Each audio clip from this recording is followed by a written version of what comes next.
అశ్వ సంవత్సరంలో కైలాస యాత్ర Sri Gayatri tours and travels 8977349696. Hi అందరికీ నమస్కారం. Welcome to UTV health. నేను మీ యాంకర్ త్రిపుర. ఈరోజు మనతో ఉన్నారు డాక్టర్ రాజశేఖర్ మేడల, plastic and cosmetic surgeon. So మన స్కిన్ కున్న ప్రాబ్లమ్స్ ని డాక్టర్ని అడిగి తెలుసుకుందాం. Hello doctor. హలో అమ్మా.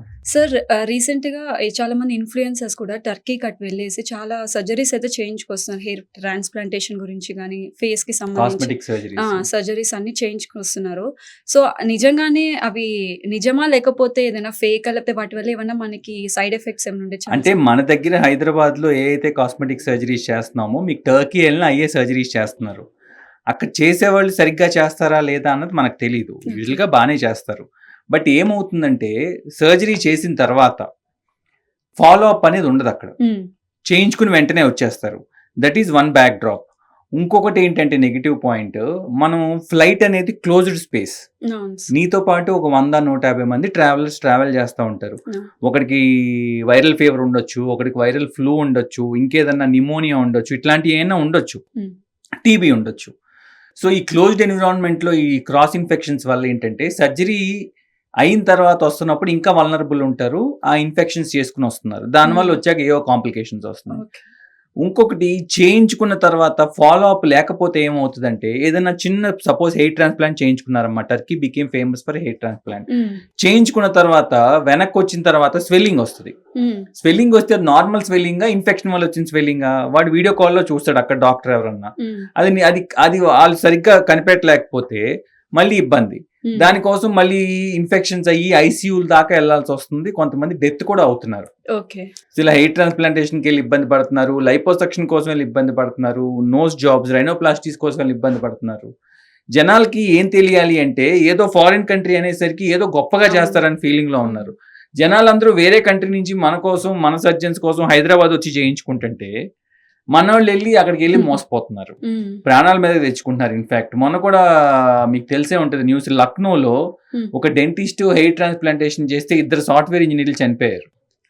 రీసెంట్ గా జరిగింది ఇది, మీకు మీడియాలో మొత్తం వైరల్ అయింది.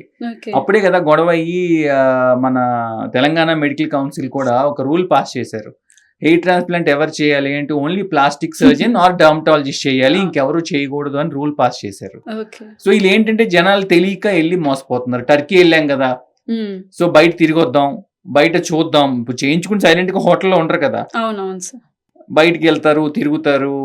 సో ఏంటంటే ఇన్ఫెక్షన్ ఛాన్సెస్ ఎక్కువ. ఓకే. సో అండ్ ఇంకోటి ఎక్కువ వింటూ ఉన్నాం సార్, మామీ మేకర్స్ అని చెప్పేసి. అసలు మామీ మేకర్స్ అంటే ఏంటి సార్? మామీ మేక్ ఓవర్ అమ్మా. మేక్-ఓవర్. మామీ మేక్ ఓవర్ అంటే ఏంటంటే, బ్రైడల్ మేక్ ఓవర్ అంటే ఏంటి, పెళ్లి కూతురు రెడీ చేయటం బ్రైడల్ మేక్ ఓవర్ అంటాం. మామీ మేక్ ఓవర్ అంటే ఏంటంటే, ప్రెగ్నెన్సీ తర్వాత బాడీలో వచ్చే చేంజెస్ అన్నిటినీ ప్రెగ్నెన్సీ ముందులాగా చేయటాన్ని మామీ మేక్ ఓవర్ అంటారు. ఏమేం చేంజెస్ వస్తాయి ప్రెగ్నెన్సీలో? బేబీని టమ్మీలో క్యారీ చేస్తారు కాబట్టి టమ్మీ అంతా ముందుకు స్ట్రెచ్ అయిపోయి స్ట్రెచ్ మార్క్స్ రావటం, బయటకు అంతా వచ్చేయటం, టమ్మీ కిందకి సాగీగా పడిపోతాం, ఇట్లాంటివన్నీ వస్తాయి. సో దానికి టమ్మీ టక్ అని చేస్తాం, లేదా లైపోసక్షన్ అని చేస్తాం. నెక్స్ట్ వచ్చే చేంజ్ ఏంటి, నార్మల్ వెజనల్ డెలివరీ అనుకోండి, వెజనల్ లాక్సిటీ, ఎపిసియోటమీ ఇన్సిషన్ ఇస్తారు. సో బేబీ బయటికి రావడానికి అది సరిగా హీల్ అవ్వకపోవటం, లేదు అంటే వెజైనా బాగా లాక్స్ అయిపోయి పార్ట్నర్ తో సాటిస్ఫాక్షన్ లేదని కంప్లైంట్ చేయటం, ఇట్లాంటివి ఏమన్నా ఉన్నప్పుడు మనం వెజనల్ టైటనింగ్, వెజనోప్లాస్టీ చేస్తాం. ఇంకేం చేస్తామంటే, బ్రెస్ట్ ఫీడింగ్ ఇచ్చినప్పుడు కానీ హార్మోన్స్ వల్ల కానీ బ్రెస్ట్ హ్యూజ్ గా పెరిగిపోతుంది. ఒక్కొక్కసారి బాగా పెరిగిపోతే తగ్గిస్తాము. ఒక్కొక్కసారి ఏంటంటే బ్రెస్ట్ షేప్ అవుట్ అయిపోయి మనం ఏదో బెలూన్ లో గాలి తీసినట్టు డిఫ్లేట్ అయిపోయి ఎంప్టీ అయిపోతాయి. దానికి మనం మళ్ళీ ఆగ్మెంటేషన్ అని మళ్ళీ టైటనింగ్ చేస్తాం. సో నెక్స్ట్ కొంతమంది చేతులు లావ్ అయితే చేతులు లైపోసక్షన్ చేయొచ్చు, నడుము దగ్గర లావ్ అయితే నడుము లైపోసక్షన్ చేస్తాము, థైస్ లావ్ అయితే థై లైపోసక్షన్. సో అందరికీ అన్ని చెయ్యం. సో ఎవరికి ఏ అవసరం ఉందో దానికి చేస్తాం. Okay sir. అంటే యుఎస్ లో ఒక కాంటెంట్ క్రియేటర్ ఉంది, తను అరౌండ్ 200 kgs ఉండేది సార్. తను ఒక 1 year కష్టపడింది, వెయిట్ అనేది రిడ్యూస్ అయిపోయింది. తను ఏంటంటే ఒక్కొక్క పార్ట్ ని, స్కిన్ అయితే లూజ్ అయిపోయి ఉంటది కదా, ఒక్కొక్క పార్ట్ ని స్కిన్ టైట్నింగ్ చేయించుకుంటా వస్తా ఉంది. సో అది ఫ్యూచర్ లో ఎటువంటి రిజల్ట్, అంటే బెడ్చి కొట్టడం కానీ లేకపోతే అట్లా ఏం ఉండదండి. మీరు చేయించుకోకపోతేనే ప్రాబ్లం వస్తుంది. అంటే నేను సర్జరీ కోసం డబ్బుల కోసం చెప్పినట్టు అనుకోవద్దు. సో యూజువల్ గా ఏంటంటే మన బాడీలో బాగా హ్యూజ్ గా వెయిట్ లాస్ అయినప్పుడు స్కిన్ మా ఫ్యాట్ అయితే తగ్గిపోతుంది, కానీ స్కిన్ కిందకి ఎలాంటి పడిపోతుంది కదా, కొన్ని సంవత్సరాల నుంచి ఉండిపోయిన స్కిన్ ఇలా ఫోల్డ్స్ గా చెస్ట్ దగ్గర, హ్యాండ్స్ దగ్గర, ఇక్కడ లూజ్ గా, టమ్మీ దగ్గర, వెనకాల నడుము దగ్గర మొత్తం లూజ్ గా ఒక క్యాటర్ పిల్లర్ అపీరెన్స్ లో వచ్చేస్తుంది. క్యాటర్ పిల్లర్ అయితే ఎట్లా అయితే ఫోల్డ్స్ గా ఉంటది, మన పగ్ డాగ్ ఉంటుంది, హచ్ డాగ్ అనేవాళ్ళు ఇది వరకు, దానికి అలా ఫోల్డ్స్ గా వచ్చేస్తుంది బాడీ అంతా. అలా వచ్చేసినప్పుడు దాన్ని మనం చేయించుకుంటే ఏమవుతుంది అంటే టైటన్ అవుతుంది. చేయించుకోకుండా వదిలేస్తే ఏం ప్రాబ్లం వస్తుందంటే ఆ స్కిన్ ఫోల్డ్స్ లో మీకు స్వెట్ వచ్చేయటం, ఫంగల్ ఇన్ఫెక్షన్స్ రావటం, ర్యాషెస్ రావటం, ఇలాంటి ప్రాబ్లమ్స్ అన్ని వస్తూ ఉంటాయి. కాబట్టి బాడీ టైటనింగ్ సర్జరీ అవసరమైనంత వరకు చేయించుకుంటే తప్పే లేదు. ఓకే. సో దాని తర్వాత అంటే టైటనింగ్ చేయించుకున్న తర్వాత ఎలాంటి ప్రికాషన్స్ తీసుకోవాల్సి వస్తుంది? First chance is infection. So infection రాకుండా మనం ఏంటంటే డాక్టర్ చెప్పినట్టు జాగ్రత్తలు తీసుకుని, డ్రెస్సింగ్ అది జాగ్రత్తగా చేసుకుని, యాంటీబయాటిక్స్ కేర్ఫుల్ గా వాడుకుంటే మనకి ఇన్ఫెక్షన్ అవాయిడ్ చేయొచ్చు. ఇది ఎప్పుడు సరైన డాక్టర్ సరైన ప్రొసీజర్ని ఆపరేషన్ థియేటర్లో జాగ్రత్తగా స్టెరైల్ కండిషన్స్లో చేసి బయటకు వచ్చిన తర్వాత, ఎక్స్పీరియన్స్ లేకుండా ఏదో చిన్న సెంటర్స్కి వెళ్ళిపోయి వాళ్ళు ఎవరో ఏం చేస్తున్నారో తెలియకుండా సర్జరీస్ చేపించేసుకుంటే మళ్ళీ ప్రాణం మీదకి వస్తుంది. So most important thing right డాక్టర్ని సెలెక్ట్ చేసుకుంటాం, వాళ్ళకి ఎంత ఎక్స్పీరియన్స్ ఉంది, వాళ్ళు ఎన్ని సర్జరీస్ చేశారో చూడటం, బిఫోర్ ఆఫ్టర్ సర్జరీ ఫొటోస్. ఇప్పుడు మీరు నా దగ్గరికి ఒక సర్జరీ కోసం వచ్చారు, వచ్చినప్పుడు మీరు వచ్చే ముందు ఏంటంటే అసలు నాకు ఈ ప్రాబ్లం ఉంది, నేను ఈ సర్జన్ దగ్గరికి వెళ్ళొచ్చా లేదా అనేది మీరు రీసెర్చ్ చేసుకుని రావాలి. సో తలనొప్పి ఉంటే హార్ట్ సర్జన్ దగ్గరికి వెళ్తే తప్పే కదా, హెడేక్ ఉంటే న్యూరాలజిస్ట్ దగ్గరికి వెళ్ళాలి, చెస్ట్ పెయిన్ ఉంటే కార్డియాలజిస్ట్ దగ్గరికి వెళ్ళాలి, టమ్మీ పెయిన్ ఉంటే గ్యాస్ట్రాంటాలజిస్ట్ దగ్గరికి వెళ్ళాలి. అట్లా మీరు మనం ఎవరి దగ్గరికి వెళ్తున్నామా అని చూసుకుని నా దగ్గరికి వచ్చారనుకోండి, వచ్చిన తర్వాత అసలు మీకు ఎంత ఎక్స్పీరియన్స్ ఉందో ముందే రీసెర్చ్ చేసుకుని రావాలి, నేను ఎక్స్పీరియన్స్డా కాదా. నెక్స్ట్ వచ్చిన తర్వాత కూడా ఫేక్ గూగుల్ రివ్యూస్ చాలా మంది ఇస్తున్నారు. రివ్యూస్ ఒక 500-1000 రివ్యూస్ రాపించుకుంటే పెద్ద పనేం కాదు. సో రివ్యూస్ చూసి మోసపోకూడదు. సరే వచ్చారు, రివ్యూస్ చూసే వచ్చారు, వచ్చిన తర్వాత మీతో మాట్లాడితే పేషెంట్తో మీకు అర్థమైపోద్ది డాక్టర్ నాలెడ్జబుల్లా కాదా అని. సో మాట్లాడతారు, మాట్లాడిన తర్వాత స్టిల్ మీరు సాటిస్ఫై అయినా కూడా సార్ మీ దగ్గర బిఫోర్ ఆఫ్టర్ ఫొటోస్ ఉన్నాయా, ఇంతకు ముందు మీరు పేషెంట్స్ కి చేసి ఉంటారు కదా, మాకు ఒకసారి చూపిస్తారా అంటే కొంతమంది పేషెంట్స్ మా ఫొటోస్ కూడా ఎవరికి చూపించొద్దు అంటారు. కొంతమంది పేషెంట్స్ ఎవరికైనా కావాలంటే చూపించండి అంటే కన్సెంట్ ఉంటుంది మా దగ్గర, ఆ ఫొటోస్ చూపిస్తాం. అవి చూసిన తర్వాత కంగారు పడి డెసిషన్ తీసుకోకూడదు, చక్కగా ఆలోచించుకుని 2-3 సార్లు చూసుకుని వచ్చి సర్జరీ ప్రొసీజర్ చేయించుకోవాలి. అప్పుడు మీరు కాంప్లికేషన్స్ అవాయిడ్ చేస్తామమ్మా. చేయించుకునితే అంత మాత్రాన పని అయిపోవటం కాదు, తర్వాత కూడా డాక్టర్ చెప్పిన ఇన్స్ట్రక్షన్ జాగ్రత్తగా ఫాలో అయ్యి అవన్నీ ఫాలో అయ్యి ప్రికాషన్స్ తీసుకుంటా ఉంటే మీకు సర్జరీస్ ఎప్పుడు 100% సక్సెస్ అవుతాయి. అది ఒక 10 కాంప్లికేషన్లు వస్తే అందులో ఒక 5-6 డాక్టర్ వల్ల వచ్చిన కాంప్లికేషన్ ఉంటే మిగతా 5-6 పేషెంట్స్ ఫాలో అవ్వకపోవటం వల్ల వస్తాయి. అవునవును సార్. సార్ రీసెంట్గా ఒక 1.5 years నుంచి ఎక్కువ వింటున్నాం గ్లూటోథైన్ గురించి. అసలు గ్లూటోథైనింగ్ ఎలా తీసుకోవాలి సార్? అంటే చాలా మంది క్లినిక్స్లో ఇంజెక్షన్ త్రూ ఇచ్చేస్తున్నారు, కొంతమంది క్యాప్సూల్స్ అని చెప్పేసి డైలీ వాటర్లో తీసుకోవాలని చెప్పేసి. అసలు గ్లూటోథైన్ నిజంగానే ఆ క్యాప్సూల్స్ వల్ల యూజ్ ఉంటుందా సార్? మా గ్లూటాథైన్ అనేది ఒక యాంటీ ఆక్సిడెంట్ అమ్మా. అది ఏం చేస్తుంది అంటే మీకు బాడీలోకి వెళ్ళి మెలనిన్ పిగ్మెంటేషన్ తగ్గిస్తుంది, డీటాక్స్ చేసి మెలనిన్ పిగ్మెంటేషన్ కూడా తగ్గిస్తుంది, లివర్ మీద పనిచేస్తుంది అది. సో అది ఇదివరకు ఎవరికి వాడేవాళ్ళంటే ఐసీయూలో ఏదైనా బాగా సిక్ పేషెంట్స్, బాగా రికవర్ అవ్వని పేషెంట్స్కి ఇస్తే ఏంటంటే వాళ్ళు కొంచెం రికవరీ వచ్చేది, హెల్ప్ అయ్యేది వాళ్ళకి.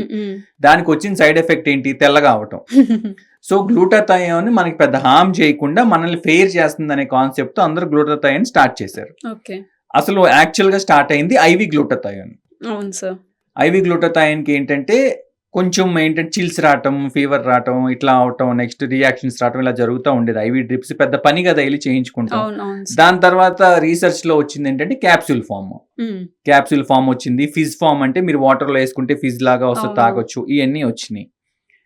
కొంతమంది, నేను పేర్లు చెప్తే బాగోదు, కొంతమంది డాక్టర్స్ కూడా మోసం చేయడానికో లేదంటే వాళ్ళ ప్రొడక్ట్స్ అమ్ముకుంటానికో ఏంటో తెలియదు కానీ గ్లూటాథైన్ సోప్, గ్లూటాథైన్ ఫేస్ వాష్, గ్లూటాథైన్ క్రీమ్స్, నేను అనేది అసలు లోపలికి తీసుకుంటేనే గ్లూటాథైన్ పనిచేసేది టెంపరీ.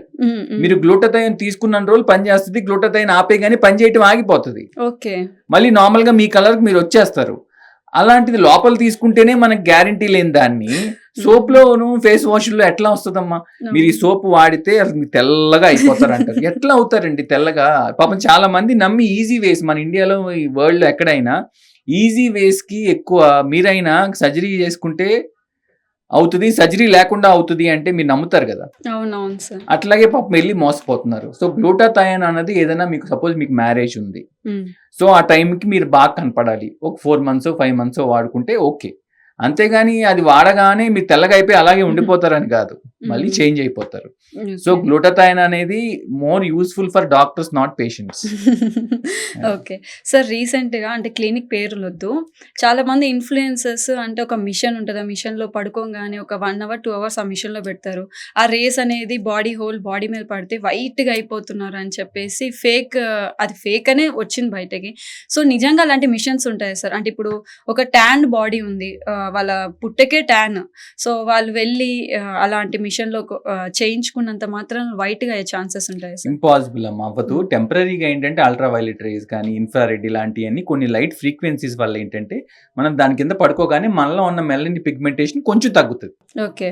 తగ్గటం వల్ల ఇనీషియల్ గా కొంచెం ఫెయిర్ అనిపిస్తాం, మళ్ళీ 1 or 2 days maximum 1 week 10 days లో మళ్ళీ నార్మల్ అయిపోతాం అమ్మ మనం.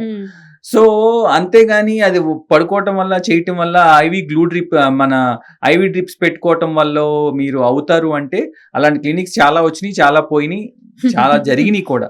సో ఏంటంటే ఏదన్నా మీ ఓన్ కలర్, సపోజ్ మీరున్న స్కిన్ టోన్ కంటే మిమ్మల్ని ఏమన్నా ఒక్క టోన్ ఫెయిరర్ చేసుకోవచ్చు. కొంచెం జాగ్రత్తగా సన్ స్క్రీన్స్, మాయిశ్చరైజర్స్, సీరమ్స్, ఏదన్నా లోపలికి మల్టీ వైటమిన్స్ తీసుకుంటా, హెల్దీ లైఫ్ స్టైల్ ఫాలో అయ్యి హెల్దీ వైటమిన్స్ తీసుకుని ఇట్లా ఉంటే మీ ఉన్న కలర్ని ఒక 1 or 2 shades ఇంప్రూవ్ చేసుకోవచ్చు.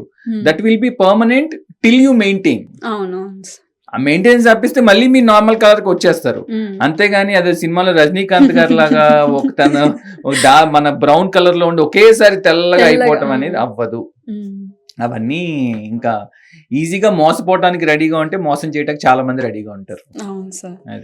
అండ్ ఫిల్లర్స్ గురించి మాట్లాడతాను సార్. ఇప్పుడు అంటే సిలికాన్ ఫిల్లర్స్, ఇప్పుడు ఇందాక మనము బ్రెస్ట్ గురించి మాట్లాడుకున్నాం, సిలికాన్ బ్రెస్ట్ ఇంప్లాంట్ చేస్తూ ఉంటారు. సో నా డౌట్ ఏంటంటే సార్, ఇప్పుడు ఒక అమ్మాయి చేయించుకున్నప్పుడు ఆఫ్టర్ మ్యారేజ్ అయిన తర్వాత కంపల్సరీ బిడ్డని కంటారు, సో వాళ్ళకు కూడా న్యాచురల్ గా మిల్క్ జనరేట్ అవుతుందా, లేకపోతే ఆ టైంలో వాళ్ళు రిమూవ్ చేసుకోవాల్సి వస్తుందా సార్? అమ్మ, సిలికాన్ బ్రెస్ట్ ఇంప్లాంట్స్ అనేది మనం ఏ ప్లేన్ లో పెడుతున్నాం? ఓకే. జస్ట్ బ్రెస్ట్ లో పెట్టేస్తున్నామా గ్లాండ్ లో, లేదు అంటే బ్రెస్ట్ కింద మజిల్ కింద పెడుతున్నామా? యూజువల్ గా మజిల్ కింద కానీ ఫేషియా కింద కానీ పెట్టే ఇంప్లాంట్స్ పెట్టే ప్లేన్ ఇంపార్టెంట్. సబ్ గ్లాండ్లర్ అంటాము, నెక్స్ట్ వచ్చేసి సబ్ పెక్టరల్ అంటే డిఫరెంట్ ప్లేన్స్ ఉంటాయి, డ్యూయల్ ప్లేన్ అంటాము. ఇవన్నీ చెప్తే అర్థం కాదని చెప్పట్లేదు. సో మీకు బ్రెస్ట్ ఇంప్లాంట్ అనేది మిల్క్ వచ్చే గ్లాండ్స్ కి చాలా దూరంగా ఉంటుంది. సో కాబట్టి మీకు మిల్క్ రావటానికి బ్రెస్ట్ ఇంప్లాంట్ కి సంబంధం లేదు. రెండోది, బ్రెస్ట్ ఇంప్లాంట్స్ పెట్టుకుంటే ఆ సిలికాన్ లీక్ అయిపోయి మిల్క్ లో నుంచి బిడ్డకి వెళ్ళిపోద్దని ఒక అపోహ ఉంది. వెళ్ళదు. అసలు గ్లాండ్స్ కి దీనికే దగ్గరలో లేనప్పుడు ఇది ఎందుకు వెళ్తుంది? అండ్ ఒకవేళ దగ్గరలో ఉన్నా కూడా ఇప్పుడు వచ్చే సిలికాన్ బ్రెస్ట్ ఇంప్లాంట్స్ ఏంటంటే FDA అప్రూవ్డ్, అండ్ ఇవి అందులో నుంచి సిలికాన్ లీక్ అవ్వదు. సో మీకు ఆ భయం కూడా అక్కర్లేదు. మూడో, చాలా మంది హస్బెండ్ తో పార్టిసిపేట్ చేసినప్పుడు, లేదంటే గబుక్కుని రూమ్ లోకి వెళ్తా డోర్ తగిలినప్పుడు, లేదంటే కింద పడితేనో బ్రెస్ట్ ఇంప్లాంట్ రప్చర్ అయిపోద్ది అంటారు. సో బ్రెస్ట్ ఇంప్లాంట్ ఏదన్నా షార్ప్ ఆబ్జెక్ట్ తో, నైఫ్ తో గానీ దేంతో గానీ పొడిస్తే తప్పితే రప్చర్ అవ్వదు. అలా పొడిచినా కూడా ఏదో వాటర్ లో బబుల్లో నుంచి వాటర్ వచ్చినట్టు బయటకు వచ్చేదండి. కోహెసివ్ జెల్, ఆ జెల్ అలాగే ఉంటుంది, బ్రేక్ అవుతుంది కానీ బయటికి రాదు silicone. So silicone breast implants are very very very safe. సరైన సర్జన్ సరైన ఇంప్లాంట్ ని సరైన ప్లేన్ లో పెడితే.